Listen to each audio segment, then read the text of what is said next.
more about those 30-point wins. Well, every single team in NBA history with these 30-point wins over 11 have gone on to win a title, even including the Thunder last season. As we recall, we know how that finished, but looking to do the same, as that's another one under their belt.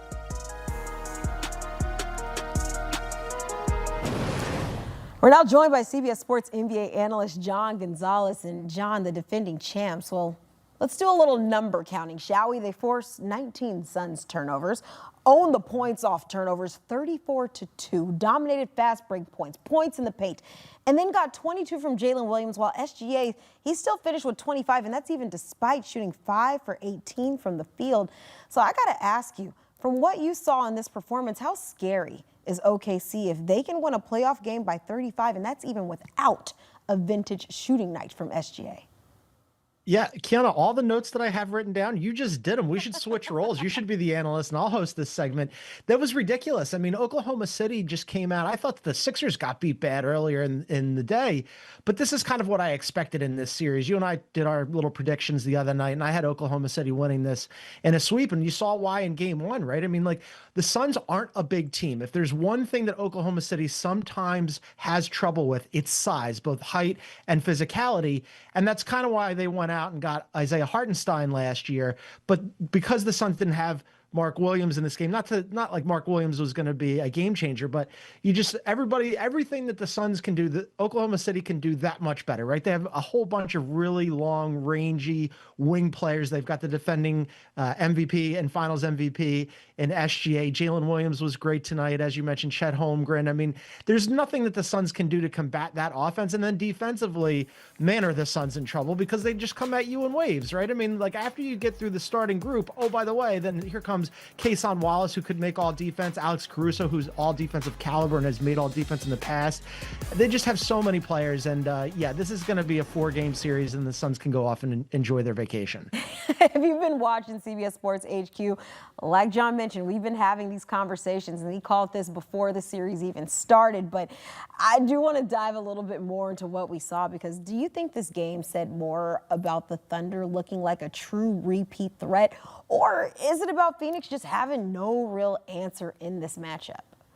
Yeah, a little bit of A, a little bit of B, right? This is just an appetizer for Oklahoma City. This is just the beginning for them, the first round. This is a warm-up, right? They dip their toe in the water, and then, like, the big contests come in the second round, and then certainly in the conference finals, where ostensibly they'll play either the Nuggets or the Spurs should one of those should those two teams match up in the second round.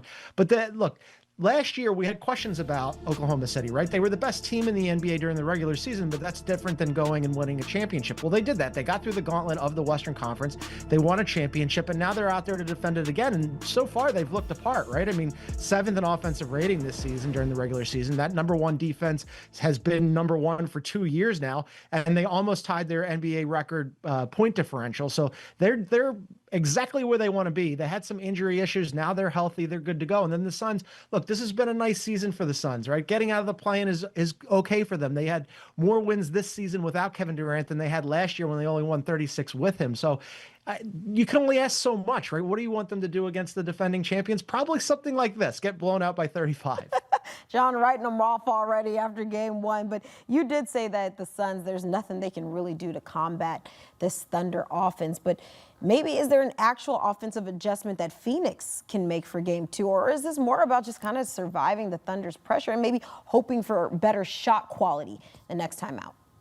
Yeah, it's all of that. I mean, you have to have better shot quality. You also have to take care of the ball. Now, you know, as you mentioned, they had 19 turnovers that led to 34 points. So it's easy for you to circle that and go, you got to take better care of the ball. The problem is that this is what Oklahoma City does to everybody. The last 2 years, they've led the league in turnovers forced and points off of turnovers. They're so good with all of those waves of defenders at turning you over and then in live ball turnover situations, creating points off of that. So that's part of it. I mean, the points in the paint, the Suns aren't a big team. That's going to be a problem. And then fast break points.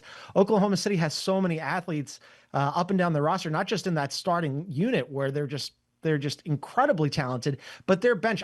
Sometimes I think, Kiana, if you took just the bench players from Oklahoma City and you made a team out of like AJ Mitchell, Kason Wallace, Alex Caruso, Jalen Williams, the other Jalen Williams, and Jared McCain. Like, how good would that team do? Right? If you put them in the Eastern Conference, they might qualify for the playoffs. So it's really, truly unfair. That's so disrespectful, but it also just goes to show the quality of the depth that OKC has on their roster. But nonetheless, Suns, they got to go to the drawing board, and most certainly those turnovers being a big issue that they'll want to fix. Looking forward to game 2. As always, John Gonzalez, we appreciate you bringing the truth to the table. Well, this just wasn't a rough start to the series. This was a historic one. This one goes down as one of the worst Game 1 starts in Suns playoff history. That 35-point loss in OKC is the second largest opening game defeat this franchise has ever suffered. That trails only the 39-point loss to the Jazz back in 1991. Splitting the series as you see here. What do you expect, though, Ashley, for Game 1 today? Look, the Phoenix Suns, they are a good defensive team, and that is why the matchup between them and Portland was so exciting and so fun to watch. Offensively, they struggled in the first half, which ultimately I think they were just constantly playing catch up in that game, and the Trailblazers took advantage of that. But in this particular series, you're talking about the Oklahoma City Thunder. Defensively, they're great. Offensively, they're great. And when we talk defensively, we're talking OKC, the top-rated defense in the NBA during the regular season this season. They're just deep from every single corner of this roster. It doesn't have to be SGA every single night. There are just so many other guys around him that not only support him, but also are stars in their own right.